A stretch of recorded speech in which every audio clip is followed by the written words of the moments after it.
पेशा कानून केवल 1.5 पन्ने का कानून है और ये पूरे मेरी जानकारी में स्वतंत्र भारत में केवल एक ऐसा कानून है जो 1.5 पन्ने का कानून है, लेकिन वो सारे कानूनों से बड़ा कानून है। ठीक है, जिस दिन आपको आपका पावर पता होगा उस दिन सारा अधिकार आपके हाथ में होगा। या आप में वो क्या खासियत है कि दुनिया के लोगों ने माना कि आपका एक दिवस होना चाहिए। आप सभी को मेरा सादर सेवा जोहार। आप सभी को 9 अगस्त विश्व आदिवासी दिवस के इस अवसर पर जो इस पूरे ब्लॉक से दूर दराज से जितने भी सगा बंधु आए हैं, जितने भी समाज के सियान हैं, आप समस्त सगाजनों को मेरा प्रणाम।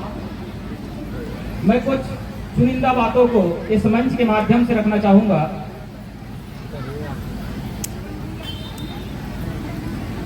मैं अपनी बातों को कुछ इस तरीके से रखना चाहता हूं।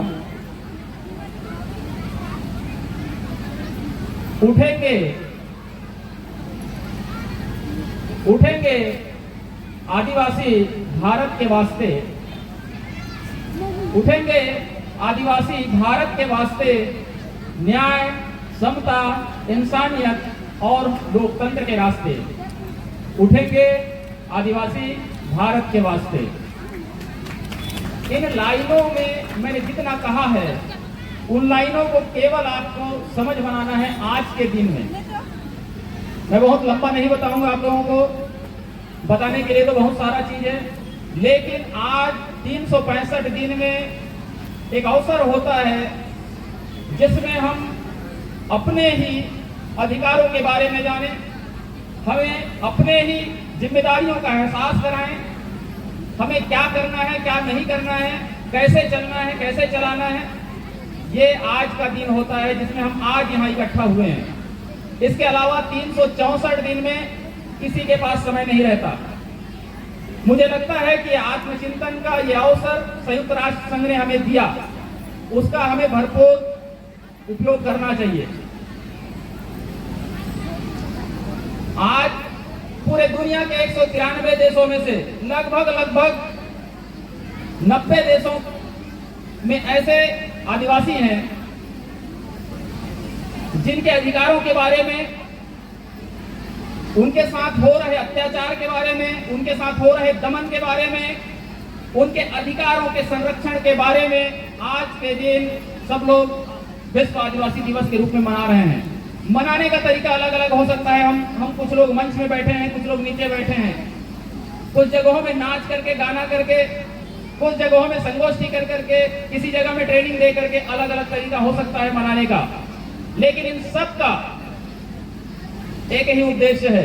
उस उद्देश्य को आपको जानना पड़ेगा कि आदिवासियों का यह दिवस क्यों मनाया जाता है। क्योंकि दुनिया में और भी समुदाय हैं। आप यदि यहाँ देखेंगे, एसटी हैं, एससी हैं, ओबीसी हैं, जनरल कैटेगरी के लोग हैं। इन सब में से दुनिया के लोगों ने कैसे सोचा या कैसे माना कि केवल एक समुदाय का, खास करके आदिवासियों का एक विशेष दिवस हो। बाकियों का तो विशेष दिवस नहीं है। यदि आप एससी के देखेंगे तो आदिवासी दिवस, एससी दिवस नहीं है, या ओबीसी का नहीं है। केवल आप लोगों में ऐसी क्या खूबी है या आप में वो क्या खासियत है कि दुनिया के लोगों ने माना कि आपका एक दिवस होना चाहिए। ये बड़े सोचने वाली बात है। इसको आपको सबको समझ के जाना चाहिए आज के इस मंच से। इस देश में, देश को आजाद हुए लगभग 75 साल होने को हैं और हम यहाँ आदिवासी दिवस मना रहे हैं। आदिवासियों के अधिकारों के साथ कैसा उल्लंघन होता है, ये अभी हमारे स्वागत भाषण में निकल करके आया और मैं उन्हीं बिंदुओं को आगे बढ़ाऊंगा और साथ में हमारे सम्माननीय विधायक महोदय जिन बातों को जिक्र कर रहे थे उन बातों को मैं रेखांकित करना चाहूंगा अपनी बातों पे।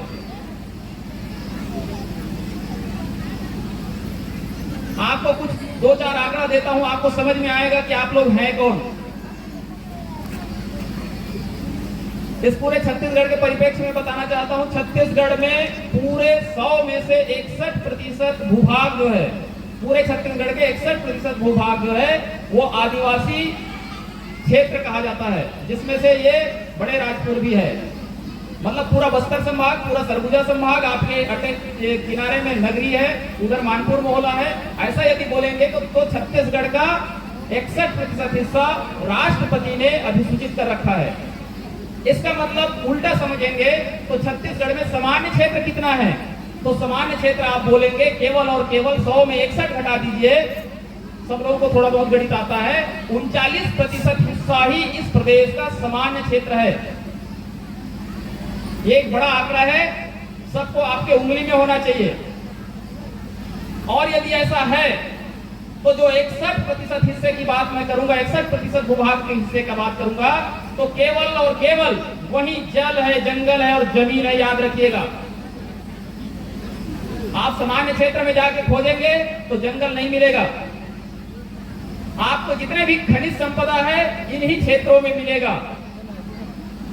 लेकिन लोगों को सुविधा चाहिए, लोगों को सुविधा चाहिए तो आप ही से जंगल मांगेंगे, आप ही से जमीन मांगेंगे, आप ही से जल मांगेंगे, आप ही से खनिज मांगेंगे। आप लोगों को लगता है कि हम जल जंगल जमीन के मालिक हैं, है कि नहीं है? जल जंगल जमीन के मालिक कौन? जोर से बोलिए, जल जंगल जमीन के मालिक कौन? इसकी रखवाली कौन करेगा? ऐसा किसने कहा? ऐसा हमारे पूर्वजों ने या हमारे बड़ों ने ऐसा सुनाते आए। लेकिन क्या हम ये चीज कर रहे हैं? नहीं, हम नहीं कर रहे हैं। इस बात को आपको ध्यान देना पड़ेगा। जिस बात को माननीय विधायक महोदय ने कहा, और विधायक महोदय क्या कहा के चले गए, उन्होंने एक चीज कहा कि इस देश में लोकसभा न विधानसभा, सबसे ऊंची। ये कौन बोल रहे हैं? इस प्रदेश के सबसे उच्च सदन जो विधानसभा होते हैं उसके वो सदस्य हैं, और वो ये कह रहे हैं कि लोकसभा और विधानसभा से भी यदि जो बड़ा पावर है वो किसके हाथ में है? ग्राम सभा के हाथ में है। और यदि ग्राम सभा के हाथ में है तो वही जो आपका अधिकार है, जो आपका जो पावर है, उसको आप क्या कर रहे हैं? नहीं कर रहे हैं। उन अधिकारों के बारे में आपको जानकारी नहीं है, और मैं वही चीज बताने आया हूं। आप जिस ग्राम सभा में बैठते हैं उसके निर्णय के बगैर आपका जितने भी उच्च अधिकारी होंगे प्रशासन में बैठे, चाहे पटवारी से लेकर के तहसीलदार से लेकर के एसडीएम से लेकर के कलेक्टर तक,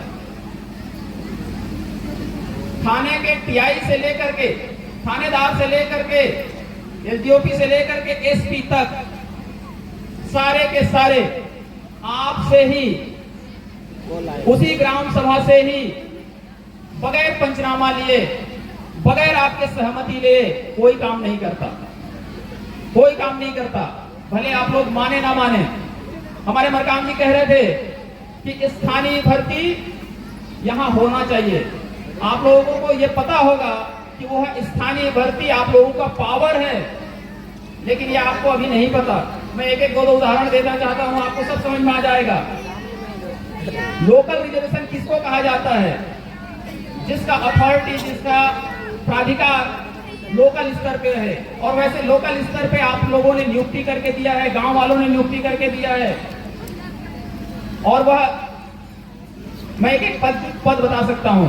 आंगनबाड़ी कार्यकर्ता यहां बैठे होंगे, आंगनबाड़ी कार्यकर्ता का नियुक्ति किसने किया? कोई बताएंगे आंगनबाड़ी कार्यकर्ता का नियुक्ति किसने किया? उस गांव ने किया। आंगनबाड़ी सहायिका का किसने नियुक्ति किया? उस गांव ने किया। शिक्षा कर्मी की भर्ती किसने किया? शिक्षा कर्मी का भर्ती भी उस गांव ने किया, उस पंचायत ने किया। आपको पता है क्या कोई गांव वाले उस आंगनबाड़ी कार्यकर्ता को, क्या उस सहायिका को, क्या वो शिक्षा कर्मी को आप लोग वेतन देते हैं? क्या वो गांव वेतन देता है? क्या नहीं। इसका मतलब समझना, जो विधायक महोदय बोल के गए वो सही बोले, वो जानते हैं, इसीलिए विधानसभा में बैठे हैं। केवल ये बात आपको जानना चाहिए, क्योंकि नियुक्ति करने का अधिकार आपको है। सरकार उनको वेतन दे रही है, उसका नियंत्रण करने का भी अधिकार आपको है। सारे ग्राम सभाओं को, जितने भी शासकीय क्षेत्र के सार्वजनिक उपक्रम के संस्थान हैं, चाहे वो आंगनबाड़ी हो, चाहे स्कूल हो, चाहे लेम्स हो, चाहे स्वास्थ्य केंद्र हो, ये सारे के जितने भी सरकारी कर्मचारी होंगे, उन सारे का नियंत्रण आपके हाथ में है। मैं आप लोगों को पूछना चाहता हूं, कितने लोगों को ये बात पता है? एक का भी हाथ खड़े नहीं होगा, क्योंकि ये पावर आपको है। और यदि आप ऐसे बोलेंगे तो मैं ऐसा कई कागज दिखा दूंगा, कई कागज दिखा दूंगा। इसीलिए विधायक महोदय बोल के गए, आपको आपका पावर नहीं पता, ठीक है? जिस दिन आपको आपका पावर पता होगा, उस दिन सारा अधिकार आपके हाथ में होगा। मैं एक उदाहरण देना चाहता हूं आपको समझ बनाने के लिए। आप लोग रैली करते हैं, धरना करते हैं, ठीक है ना? बड़े राजपुर में प्रशासन का दरवाजा खटखटाते हैं, और ज्यादा से ज्यादा हुआ तो कलेक्ट्रेट घेराव करते हैं, और ज्यादा से ज्यादा हुआ तो जिला मुख्यालय में धरना दे देते हैं, और ज्यादा से ज्यादा हुआ तो चक्का जाम कर देते हैं। किसके लिए करते हैं? आपका डिमांड क्या रहता है? डिमांड यही रहता है कि जल जंगल जमीन के मालिक हम हैं, हमें आप जंगल दे दो, आप हमें जमीन दे दो। मैं मंच में जितने भी हमारे पुरोधा बैठे हैं, आप सब लोगों से पूछना चाहता हूं, क्या जो जंगल है वो कोंडा गांव में है क्या, जिसको आप मांग करने गए हैं? नहीं। क्या वो जंगल जिसको आप मांग करने गए हैं तहसील ऑफिस में, क्या वो तहसील ऑफिस में जंगल है क्या? नहीं। इसका मतलब क्या समझ रहे हैं? हम जो डिमांड कर रहे हैं, हम जो ज्ञापन दे रहे हैं, हम गलत जगह पे मांग कर रहे हैं, वो सही जगह नहीं है। भाई तहसीलदार जंगल देगा क्या आपको? कोई भी बता दें, जिसके पास जंगल ना हो कैसे आपको जंगल दे सकता है? जंगल है उस गांव में, जंगल है जिस गांव में आप लोग रहते हैं। इसका मतलब सरकार ने कहा, केंद्र सरकार ने भी कहा और राज्य सरकार ने भी कहा कि वह जंगल के मालिक आप हैं। ऐसा कहां लिखा है बोलने से मैं ऐसा कई कागज दिखा दूंगा। उस जंगल के प्रबंधन का अधिकार आपको है, लेकिन ये आप मान नहीं रहे। उल्टा एक कागज बनाते हैं और उसी अधिकारी के पास जाते हैं जिसके पास जंगल नहीं है, और कहते हैं कि साहब ये कागज ले लो और हमें जंगल दे दो। याद रखना, ये सरकार किससे चलती है? सरकार चलती है कागजों से। याद रखना, सरकार किससे चलती है? कागजों से। और कागज आपके हाथ में है, और जंगल किसके पास में है? आपके पास में है, लेकिन आप कुछ उल्टा कर रहे हैं। इसीलिए आज 9 अगस्त विश्व आदिवासी दिवस के दिन याद रखिएगा, कोई भी ज्ञापन यदि आप देते हैं जंगल के बारे में, तो वह तहसीलदार के पास नहीं देना है, सीओ जनपद के पास नहीं देना है, बड़े राजपुर के इस ऑफिस में नहीं देना है, कोंडा गांव के ऑफिस में आप जंगल नहीं मांगेंगे, क्योंकि उनके ऑफिस में कहीं जंगल नहीं है। जंगल है आपके गांव में, तो मांगना किसको चाहिए? उसी गांव को मांगना चाहिए। तो उस गांव में आपको देगा कौन? कोई बैठा है कि नहीं उस गांव में? तो मैं कहूंगा उस गांव में एक ग्राम सभा नाम का एक स्थायी सदन है, याद रखिएगा। उस गांव में ग्राम सभा नाम का एक स्थायी सदन है, उसी सदन में ही आपको कागज रखना है। आपको यहाँ नहीं आना है, ब्लॉक में नहीं आना है, तहसील में नहीं जाना है, और ना ही जिला में जाना है। आप उस जगह पे बैठिए जिसके सदस्य आप भी हैं, उस ग्राम सभा के, उस स्थायी सदन के आप सदस्य हैं। आप लोगों को पता ही नहीं है कि वह ग्राम सभा है क्या। मैं आप लोगों को एक उदाहरण देता हूं। विधायक महोदय क्या कह के गए? लोकसभा ना विधानसभा सबसे ऊंची। तो आपको सबसे ऊंचा कौन है बोल रहे हैं? ग्राम सभा। क्यों ग्राम सभा को बोल के गए? इसलिए क्योंकि वो स्थायी सदन है, वो मरने वाला नहीं है। याद रखिएगा, आप लोकसभा विघटित हो सकता है। आप लोग अटल बिहारी वाजपेयी का नाम सुने होंगे, 13 दिन के प्रधानमंत्री थे हमारे देश के, थे कि नहीं थे? विधानसभा विघटित हो सकता है, यदि मध्य प्रदेश में देखेंगे, पहले कमलनाथ मुख्यमंत्री हुआ करते थे, बाद में वो शिवराज चौहान बन गए। इसका मतलब लोकसभा और विधानसभा विघटित हो सकता है, लेकिन ग्राम सभा विघटित नहीं हो सकता। क्यों नहीं हो सकता? क्योंकि उस गांव में जो बच्चा पैदा हुआ, यदि वो 18 साल की उम्र का हो गया तो वो ग्राम सभा के स्थायी सदस्य हो गए। और वो उस सदस्य को कब हटाया जा सकता है? जब उस गांव से वो या तो मर जाएगा, या उस गांव से भाग जाएगा, या वो पागल हो जाएगा। इसके अलावा वो ग्राम सभा का सदस्य हमेशा बना रहेगा। इसका मतलब उस सदन में आपको बात रखनी है, चाहे कोई भी अधिकार हो। और वो अधिकार, ग्राम सभा के अधिकार को कोई भी प्रशासनिक अधिकारी नहीं काट सकता। याद रखिएगा, यदि उसको काटने का दिमाग में भी आया तो वापस वो ग्राम सभा को चिट्ठी लिखेगा, ग्राम सभा से वो अध्यापेक्षा करेगा कि आप इस पे एक बार पुनर्विचार करिए, मुझे वहां पे पुल बनाना है, मुझे वहां पे सड़क बनाना है, मुझे वहां पे तालाब बनाना है। ये शासन पक्ष की तरफ से अध्यापेक्षा किया जाएगा ग्राम सभाओं को। आप लोगों को पता है कि नहीं है?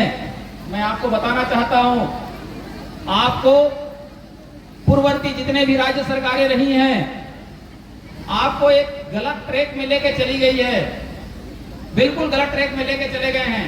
उस ट्रैक को हम सबको सुधारने की आवश्यकता है। यहाँ बहुत सारे सरपंच होंगे, मैं केवल हाथ खड़े करना चाहता हूँ, कितने लोग सरपंच हैं? थोड़ा हाथ खड़े करें, ऐसे बैठे बैठे कोई है या नहीं, मैं जानना चाहता हूँ। ये सब सरपंच आप लोग हैं। ये जितने लोग अभी हाथ खड़े किए हैं, याद रखिएगा, संवैधानिक रूप से 5वीं अनुसूची क्षेत्रों में सरपंच बनाने का अधिकार संवैधानिक रूप से नहीं था। उसके बाद भी हमारे बीच में बैठे हैं, इसका मतलब एक गलत प्रक्रिया को हम पिछले 28 साल से ढो रहे हैं। ये मैं इसलिए कह रहा हूं क्योंकि ये जो पेशा के पुस्तक है, ठीक है ना, ये पेशा के पुस्तक में मैंने सारा चीज लिख दिया है कि कहां गलती हुआ है और उसको आप कैसे कर सकते हैं। ठीक है, इसमें ग्राम सभाओं को क्या पावर है और जल जंगल जमीन को आप कैसे बचा सकते हैं। आप याद रखिएगा, आप याद रखिएगा। अरे डिस्टर्ब कर रहा है, ठीक है, कि जो ये पेशा कानून है वो 5वीं अनुसूची क्षेत्रों में लागू केवल और केवल पंचायती राज कानून को हमारे ऊपर होने के लिए लाया गया। इसको दूसरे तरीके से यदि हम समझेंगे तो इस देश को 75 साल हो गए हैं आजाद हुए, और आजाद भारत में देश की सदन जो है, उच्च सदन जो है, लोकसभा, ये कहता है कि जहां जहां आदिवासी क्षेत्र है जो अंग्रेजों के जमाने से है, ये जो बड़े राजपुर ब्लॉक है ये अंग्रेजों के जमाने से ही शेड्यूल्ड है, ये कोई नया नहीं हुआ है। तो जो अंग्रेजों के जमाने से जो आदिवासी क्षेत्र थे, उन क्षेत्रों में किसी भी प्रकार का जो त्रिस्तरीय पंचायत व्यवस्था है, यदि वो लागू कर देंगे हम, एक्चुअल में जो पंचायती राज व्यवस्था है जिसमें जनपद पंचायत, ग्राम पंचायत और जिला पंचायत होते हैं, ये जो त्रिस्तरीय पंचायत व्यवस्था है ये बड़े राजपुर ब्लॉक में लागू नहीं होगा। ऐसा करके 1993 में संविधान में ही ऐसा लिख दिया गया, 1992 में लिख दिया गया, और 93 में इसी को लेकर के जब पंचायती राज कानून बना तब उस कानून को आपसे अलग रखा गया। इसीलिए मैंने कहा कि जितने भी सरपंच हैं वो आप यहां नहीं बन सकते, ठीक है ना, लेकिन आपको बना दिया गया है। इस बात को आपको समझना चाहिए। मैं एक दूसरी बात कह रहा हूं जिसको आप लोगों को बहुत देर बाद समझ में आएगा, क्योंकि 28 साल हो गए हैं, उस गलती को हम स्वीकार कर रहे हैं। जब एक ही गलती को बार बार, एक ही झूठ को बार बार यदि बोल दिया जाए तो सबको लगता है कि हाँ यही सच है, और हमको लगता है कि जितने सरपंच बैठे हैं यही हमारे लिए सच है। मैं एक दूसरा सच आपके सामने रखना चाहता हूँ। जो ग्राम सभा के अध्यक्ष होंगे आपके गाँव के, कोई इधर बैठे हैं क्या? हाथ खड़े करेंगे क्या? जो अपने अपने गाँव के ग्राम सभा अध्यक्ष हैं, कोई आए हैं कि नहीं? हाथ खड़े करेंगे क्या? किसी को पता है किधर है? आप है एक जन ग्राम सभा के अध्यक्ष, इसके अलावा कोई नहीं है यहाँ ग्राम सभा के अध्यक्ष है। और मैं आपको बता दूं, अकेले इधर हो, बाकी सब लोगों को अपने अपने गांव में जाना और बताना ग्राम सभा अध्यक्ष कौन होता है। जो विधायक महोदय कह के गए वो सबसे बड़े पावरफुल पद है वो उस गांव का, उसको विधानसभा के सदस्य भी और लोकसभा के सदस्य भी सिरे से खारिज नहीं कर सकते। यहाँ बहुत सारे विभागीय अधिकारी कर्मचारी बैठे होंगे, अलग अलग विभाग के लोग बैठे होंगे, ठीक है ना।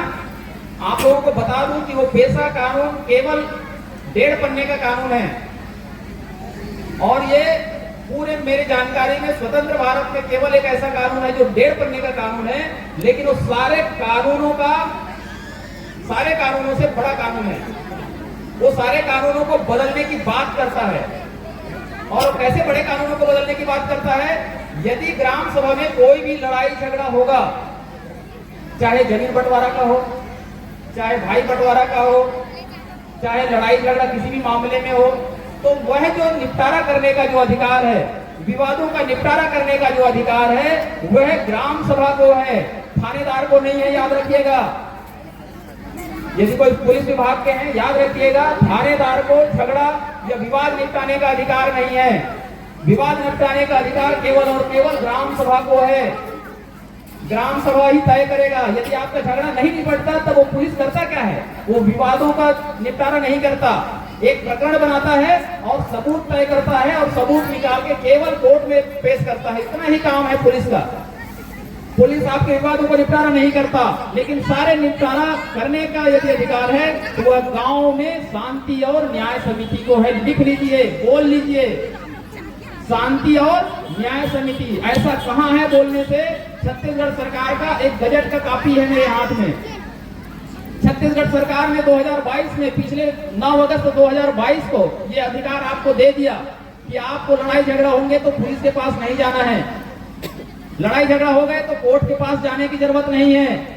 ऐसे जितने भी ग्राम सभा अध्यक्ष हैं, उनकी अध्यक्षता में गांव के 11 लोगों का एक कमेटी बना हुआ है, और वो कमेटी मरेगा नहीं। जैसे पंचायत बॉडी केवल 5 साल में रहता है, पंचायत बॉडी 5 साल में मर जाता है, मतलब बदल जाता है। ये जो स्थायी बॉडी है, जो स्थायी समिति है, वो नहीं मरने वाला।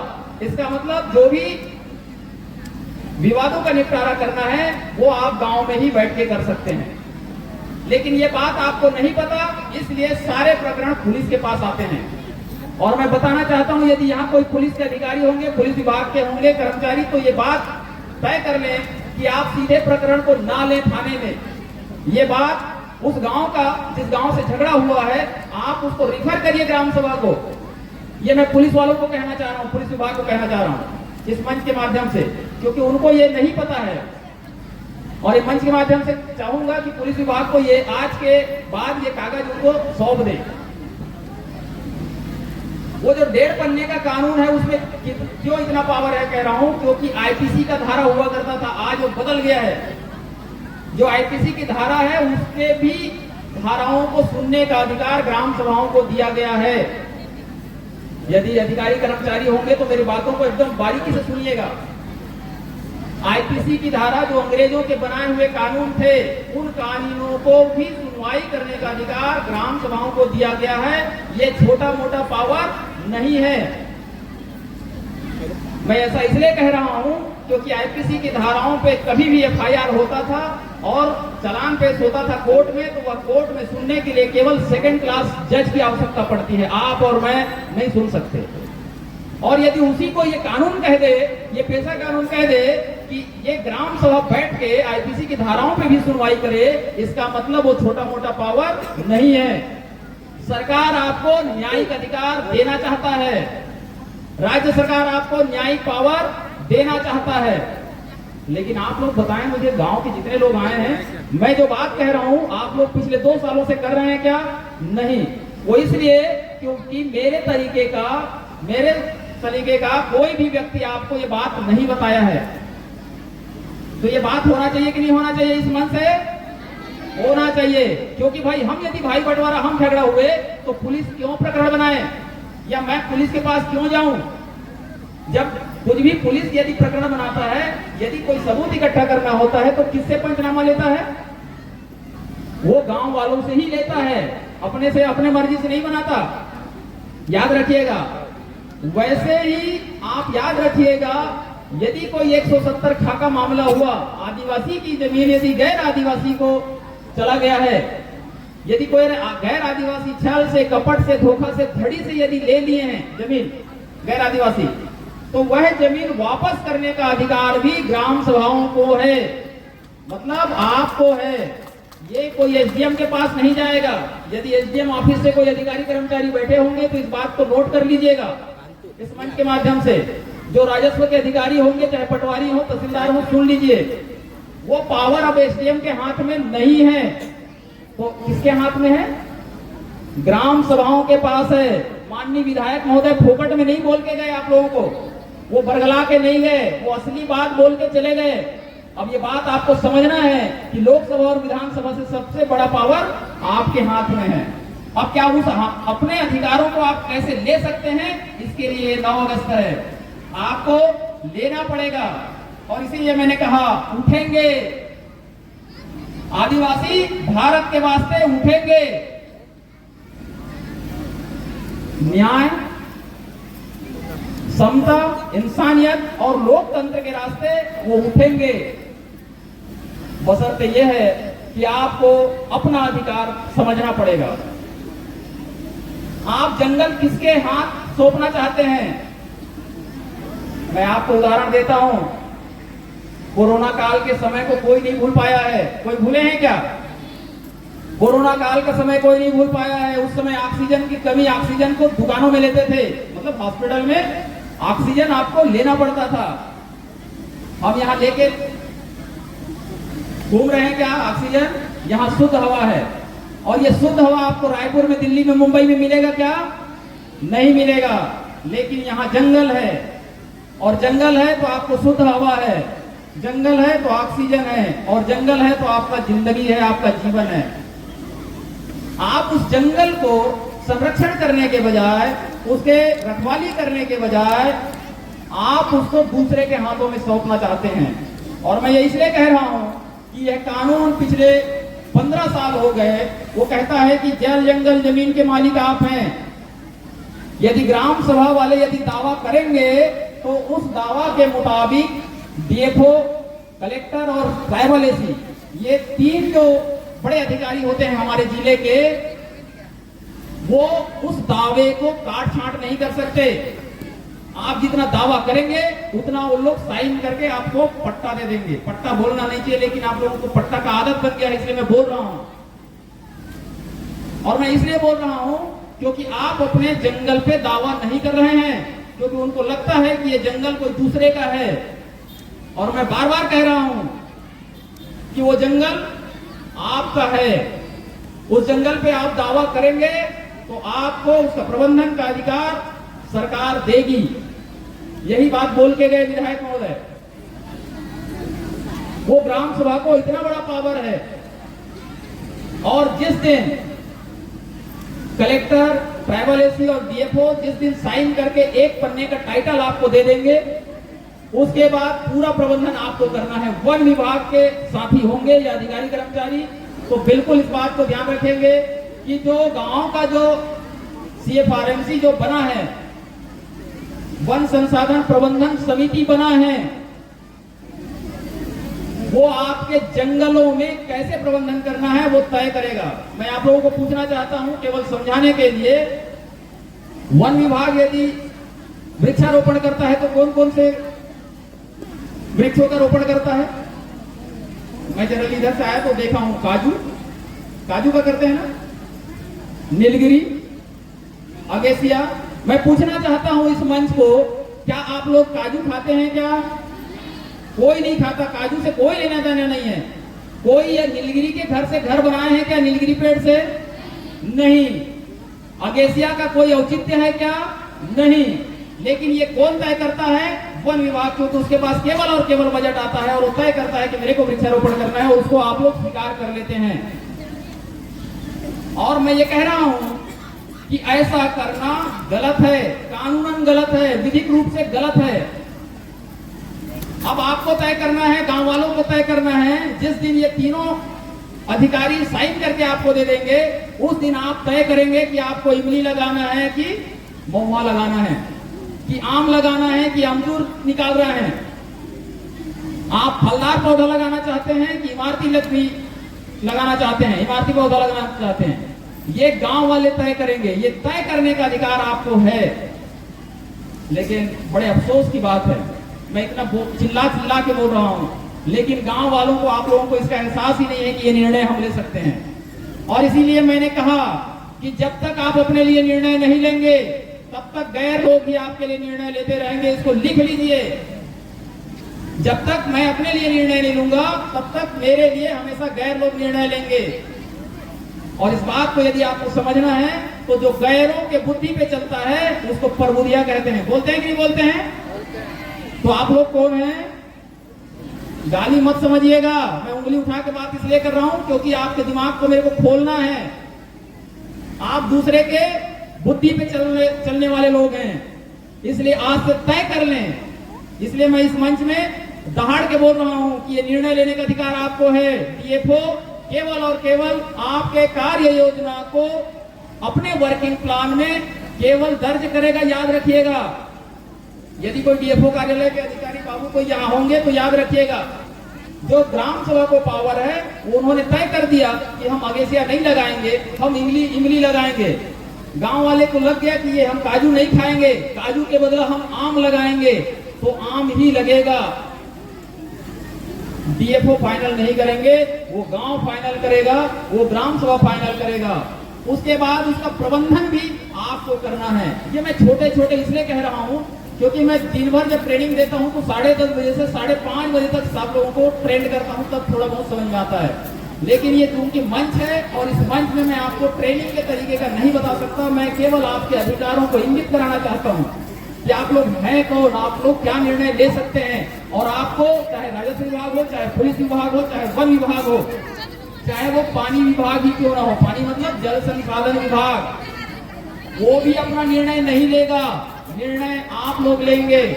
सिंचाई का प्रबंधन कैसे करना है, वहां मछली पालना है कि नहीं पालना है, कौन सा मछली पालना है और कितना में बेचना है, ये आप तय करेंगे। ये अधिकार आपको दे रखा है, कागजों में दे रखा है। केवल आपको उस जलाशय को अपने नाम करना है, अपना दावा करना है और उसमें आपको मछली पालन करना है या सिंचाई का व्यवस्था करना है। मेरा कहने का आशय बस ये है कि हम आज तक पिछले 27-28 सालों से हम केवल सरकारी ऑफिसों में जाते हैं और हम एक कागज देते हैं अधिकारी को और कहते हैं कि जल जंगल जमीन के मालिक हम हैं साहब, ये जल जंगल जमीन हमको दे दो और ये कागज आप रख लो। यही कहते हैं कि नहीं कहते?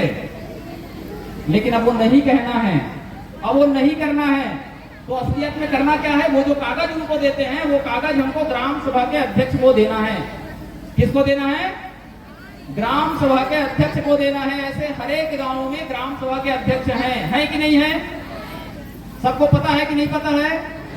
तो इस पूरे मंच में केवल एक जन ग्राम सभा का अध्यक्ष है जो हाथ खड़े किए, बाकी लोग कहां गए हैं? बाकी लोग कहीं नहीं गए हैं, इसलिए आप लोगों को नहीं पता है। आप सबके गांवों में एक एक ग्राम सभा के खाता खुले होंगे। कितने लोगों को पता है? थोड़ा हाथ खड़े करें तो। किसी को नहीं पता, एक जन को पता है। इधर 2-4 लोगों को पता है, जो हमारे ट्रेन साथी हैं उन्हीं को पता है। मैं आप सबको बताना चाहता हूं, इधर वाले को 1-2 को पता है। आपके गांव में एक ग्राम सभा का खाता खुला होगा। खुला है कि नहीं खुला है? कम से कम सरपंच लोग तो आओ बोल दो, खुला है कि नहीं खुला है? वो ग्राम सभा का खाता है, वो सरपंचों का खाता और सचिवों का खाता नहीं है। याद रखिएगा, ये जितने सरपंच बैठे हैं और सचिव बैठे हैं, इनका खाता नहीं है। वो गांव का खाता है, गांव वाले का खाता है। यदि आप रेती खदान चलाते हैं, रेत का यदि रॉयल्टी आता है तो उस खाते में जाएगा। यदि आप आम बेचते हैं, यदि इमली बेचते हैं, चार बेचते हैं, चिरौंजी बेचते हैं, उससे जो आय होगा वो आय उस खाते में जाएगा। उसका पैसे का हिसाब आपको रखना है, गांव को रखना है। वो गांव की संपत्ति है, गांव का आय है। आप यदि यहाँ सर्वाधिक समाज के इस मंच में आए हैं और मान के चलो गाड़ी लग गया या वहां से खाना खर्चा हो गया तो आप उस पैसे से उपयोग कर सकते हैं, ऐसी व्यवस्था आपको यह अधिकार दिया गया है। लेकिन अभी भी हमको लगता है कि वो हमारा नहीं है और इसीलिए आप ग्राम सभाओं में नहीं जाते हैं।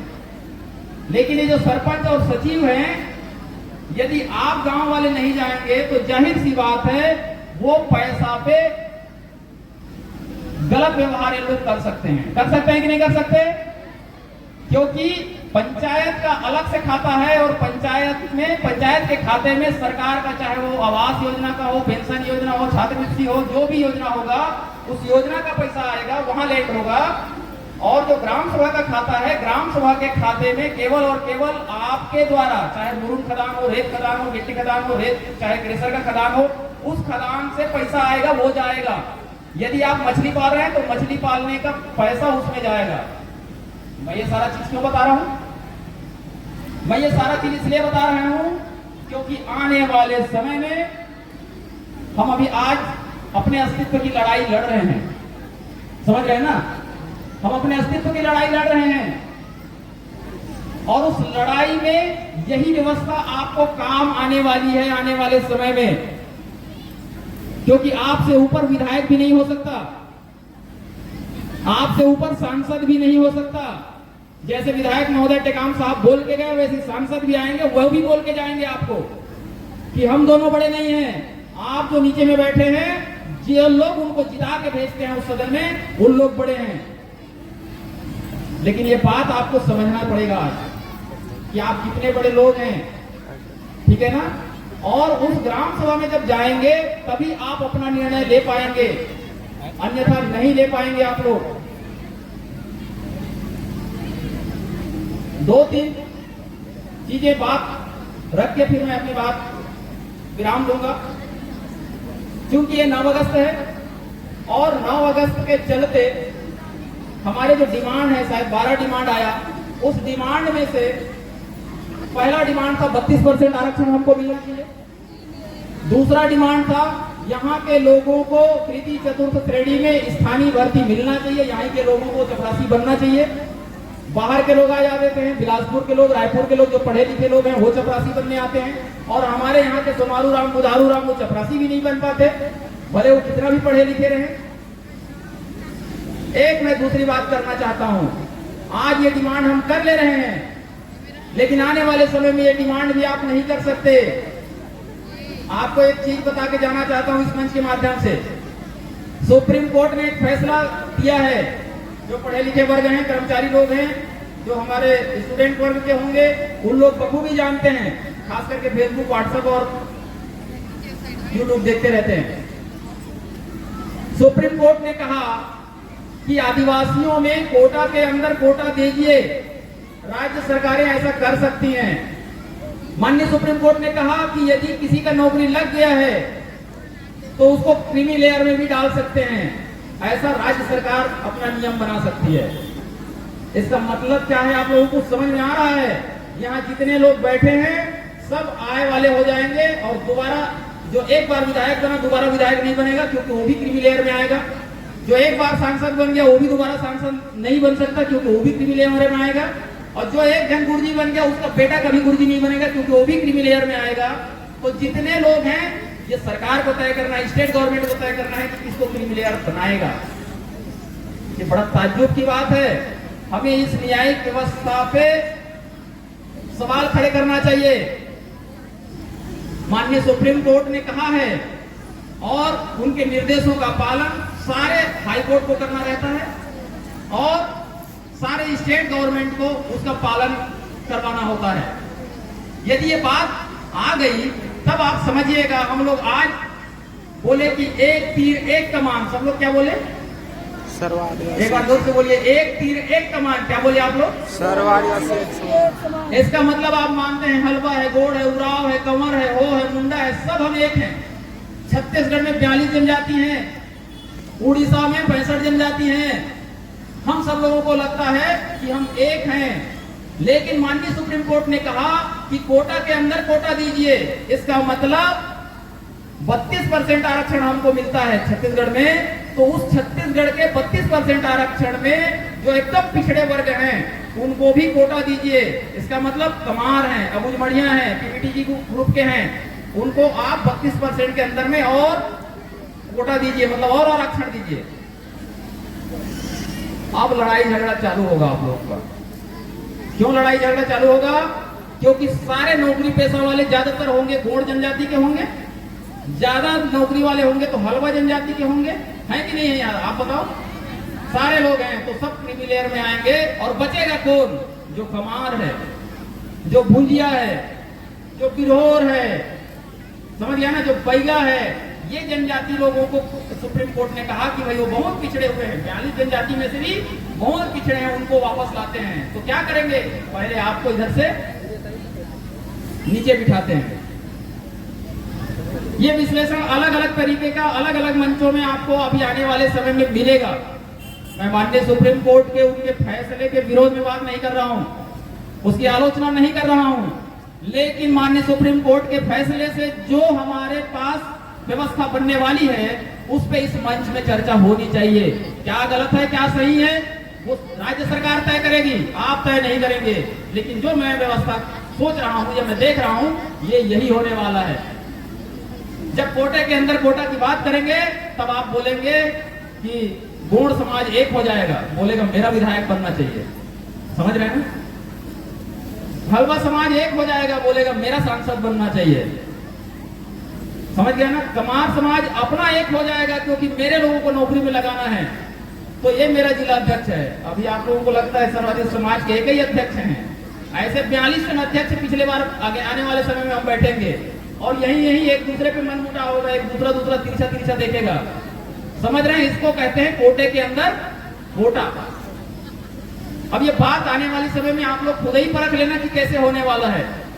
मैं कोटे के अंदर कोटे का विरोध नहीं कर रहा हूं, ये एक अच्छी व्यवस्था है, लेकिन क्रीमी लेयर जैसे ही डालेंगे तो ये आर्थिक लाभ पहुंचाने वाला आरक्षण व्यवस्था नहीं है। याद रखिएगा, यदि आदिवासियों को और एससी को आरक्षण दिया गया है तो वो आर्थिक व्यवस्था के लिए नहीं है, आर्थिक संपन्नता के लिए नहीं है, आर्थिक सुधार का ये प्रोग्राम नहीं है। आपको प्रतिनिधित्व का हिस्सा दिया गया है, मेन पावर में आने के लिए, मेन हर एक संस्थानों में जगह देने के लिए। वो प्रतिनिधित्व कैसे आए इसके लिए बात कही गई है। लेकिन कुछ दौर से हम देख रहे हैं इस देश में, कुछ दौर से हम देख रहे हैं इस देश में कि वे जो व्यवस्था है वो बदलती जा रही है, धीरे धीरे बदलती जा रही है। हमारी चुनौतियां बढ़ते जा रही है। मैं पूछना चाहता हूं, जब पहला आदिवासी दिवस ये विश्रामपुरी मनाए होंगे तब कितना डिमांड रहा होगा आपका? 1 टन रहा होगा, 1 टन रहा होगा। लेकिन अभी अध्यक्ष महोदय ने सुनाया 12 टन हो गया है। हमारे चारमा साइड में जाएंगे तो 32 टन रहता है और कम नहीं होता है। आपको समझना है कि आपकी समस्याएं खत्म नहीं हो रही हैं, आपकी समस्याएं कम नहीं हो रही हैं, आपकी समस्याएं बढ़ रही हैं। आपने कहा 32% चाहिए, कोर्ट ने कहा 32 के अंदर में और दो। अच्छी बात है कोटा के अंदर कोटा, क्योंकि हमारे लोग जो 42 जनजाति के लोग हैं, जो पिछड़े हुए हैं, उनको जरूर आना चाहिए, ठीक है ना। तो ये जो व्यवस्था है, आप कह रहे हैं कि स्थानीय भर्ती होना चाहिए। माननीय सुप्रीम कोर्ट और माननीय हाई कोर्ट ने कई आदेशों में ये इंगित कर दिया है कि आप स्थानीय भर्ती नहीं कर सकते। मतलब विश्रामपुरी के लोगों को चपरासी आप नहीं बना सकते। विश्रामपुरी के लोग, यदि चपरासी की भर्ती होगी तो पूरे राज्य स्तर की भर्ती होगी और जो पढ़ा लिखा वर्ग होगा वही नौकरी करेगा। स्थानीय भर्ती को आपको सबको समझना चाहिए। यदि अबुझमाड़ है, अबुझमाड़ सुने कि नहीं सुने? अबुझमाड़ को सुने हैं। अबुझमाड़ में पिछले 75 सालों में इस देश में जो सत्ता में सरकारें रही हैं वो पहुंच नहीं पाई अबुझमाड़ में। ये सरकारी डेटा कहता है कि हम सर्वे नहीं कर पाए हैं। छत्तीसगढ़ सरकार कहती है कि हम अबुझमाड़ एक इस देश का ऐसा हिस्सा है जहां हम सर्वे नहीं कर पाए हैं, और आप कहते हैं कि हमारी स्थानीय भर्ती होना चाहिए। आप कहते हैं 32% आरक्षण हमको मिलना चाहिए। पेशा कानून ने उसी चीज को बल दिया। वो कोई भी यदि कानून 5वीं अनुसूची क्षेत्र में लागू करेगा राज्य सरकार या केंद्र सरकार, तो वह अपवादों और रूपांतरणों के अधीन ही लागू करेगा, अन्यथा लागू नहीं कर सकता। और इस लिहाज से देखेंगे तो यदि हर एक ग्राम पंचायतों में, हर एक ग्राम सभाओं में ग्राम सभा अध्यक्ष बन गए हैं।